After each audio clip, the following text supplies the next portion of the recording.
নমস্কার। নতুন উদ্যোগে সাফল্য লাভ।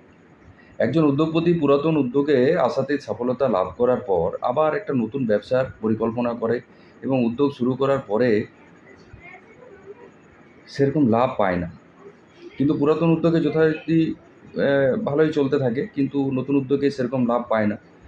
তারা কি করবেন? তারা যেকোনো শনিবার দিন কালো বিরির ডাল আপনার নতুন যে ব্যবসা প্রতিষ্ঠান আছে, যেকোনো প্রতিষ্ঠান যেটা নতুন শুরু করেছেন, পুরনো প্রতিষ্ঠান থেকে কিছু কালো বিড়ি নিয়ে যেয়ে পরে সেই জায়গায় ছড়িয়ে দেবেন।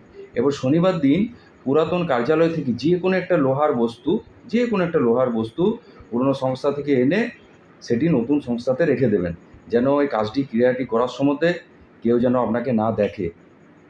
এই কাজটি করে দিন, দেখুন আপনার পুরাতন ব্যবসা যেরকম চলছিল নতুন ব্যবসাটাও ঠিক সেরকম চলবে। জয় শ্রীকৃষ্ণ।